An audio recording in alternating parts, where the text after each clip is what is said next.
Sveiki, auto cienītāji! Līst vasarīgs lietutiņš, klāt ir ceturtdiena, un mēs kā vienmēr šajā dienā nirstam Subaru pasaulē. Ko darīt, kad auto jāved uz servisu?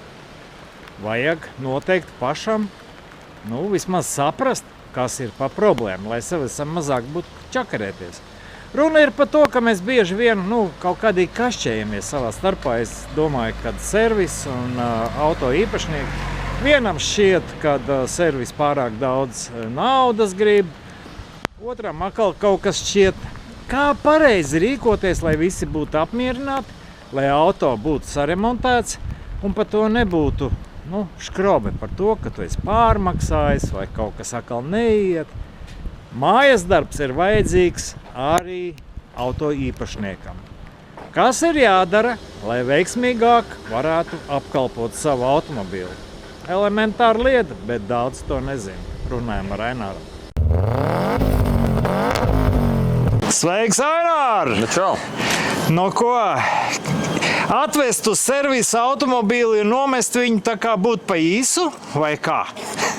Tā ir viena versija, kā var darīt. Tas tikai dažkārt kādam aizņem laiku iepazīt auto, iepazīt tās problēmas, kuras jūs varbūt noraksturojat pareizi, nepareizi. Bet daudz būtiskāk būtu pirms doties uz servisu. Pirmkārt, noteikti pašam diagnostiku, kas tai mašīnai tā konkrēti ir. Varbūt nemaz ar to nevajadzētu nodarboties. Daudz svarīgāk būtu to mašīnu pavērot, kas kādos brīžos notiek, un šādu informāciju iedot servisam. Jo ir tāds teiciens, ka dažkārt labākā diagnostikas ierīce mašīnai ir pats mašīnas īpašnieks. Kaut kas sāka grabēt. Vai uzreiz sāka grabēt, vai ilgstoši graba. Pastāsti, kas būtu tas, kam jāpievērš uzmanība? Teiksim, ja ir kaut kāds defekts, kas jūs satrauc, vai tas ir parādījies pat, vai tas ir vēlāk, būtībā saprast to defekta raksturu. Ļoti būtiska lieta. Tad defekts parādījās pēkšņi, vai tas parādījās pamazām un pieaug, vai tas parādās pie noteiktiem apstākļiem, kā tas ir, piemēram, ātrums, kaut kāda temperatūra dabā, lietus, sausums, dažādi mēdz būt. Vai varbūt tas defekts ir mantojums. Varbūt esat nopirkuši mašīnu ar kādu defektu, kas ir nācis mantojumā, un varbūt tas defekts ir vispār mašīnas pārdošanas iemesls. Šie visi svarīgie jautājumi ir, viņus svarīgi atvest uz servisu un pateikt. Jo vairāk informācijas iedosiet par mašīnas tām defekta niansēm, jo vieglāk meistaram būs norentēties, jo mašīnai mēdz būt daudz. Skaņas, kuras no salona klausoties arī svarīgi priekšā, aizmugurē, pa labi, pa kreisi. Kaut kādas rūkoņas, graboņas normāls meistars, principā atklās. Bet ir kaut kādas lietas, kas, kā jau minēju, temperatūra, ātrums, laika apstākļi, šīs ir svarīgas lietas. Es uzreiz atceros zobārstu, kad sāp zobs, pie viņa atbrauc pie viņa un zobs vairs nesāp. Jā, svarīga lieta. Defekts ir patstāvīgs vai defekts ir pārējošs. Tad es domāju, ka jebkurā autoservisā iebrauksiet un pajautāsiet, vai jums kādreiz atbraukus ar mašīnu defektēt mašīnu un defekta nav. Domāju, visos servisos jāatbildēs jā. Tad tāpat kā cilvēks aiziet pie ārsta, pēkšņi pārstāja viss sāpēt, viss daudz maz ir labi, tāpat arī ar mašīnām. Mašīna arī tāds tehnisks, bet dzīvs organisms, kurš var kādreiz pateikt, jā, man šis sāp, kādreiz tomēr turēt to noslēpumā. Un tad atkal sākās svarīgi mašīnas novērojumi. Braucu pusstundu, tad parādījās.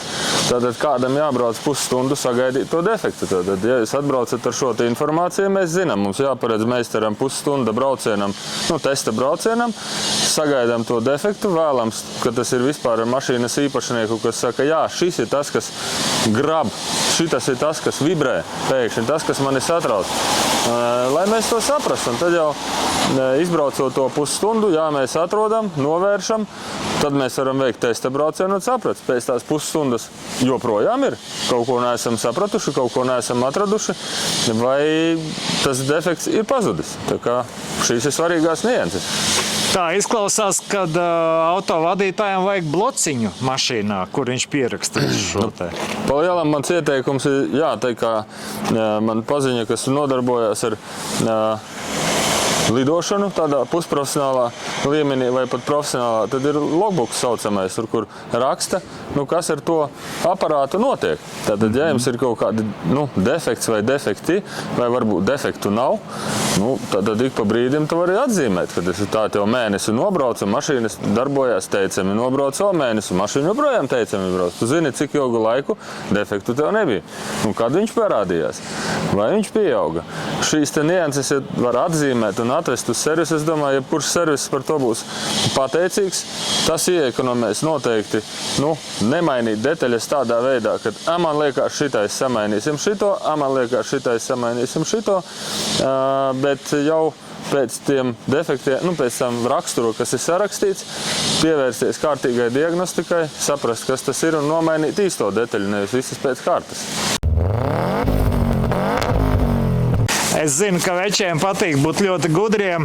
Viņi noteikti, uzzina kaut ko čatā GPT un atbrauc pie tevis un pasaka, tur jāmaina ir tas un tas. Tas, ko es noteikti neieteiktu darīt cilvēkam, labi, atkāpe no tā ir tāda. Ir cilvēki, kas ir tehniski, tehnika interesē, daudz maz pārzina mašīnas, ar tādiem pat ir interesanti parunāt, vai kādreiz paši ir labojuši mašīnas. Tie varbūt uzvedina pareizā virzienā remontēt mašīnu, bet ir cilvēki, kas vienkārši sadzird skaņu, tad ir pierakstījuši, kas tai mašīnai notiek un sāk internetā meklēt. Internets ir ar visa interneta informācija, ar ko es saskāries, viņa ir šāda.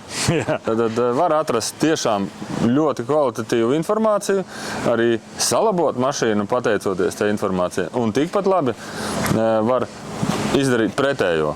Vai vienkārši patērēt laiku, izdarīt nepareizi, vai pat vispār aiziet no viena defekta pie cita, kas vispār tas nebija vajadzīgs. Tāpēc kaut kādas lietas čoms teica tas, internetā izlasīju tas, tur Facebook grupā bija vēl kaut kas.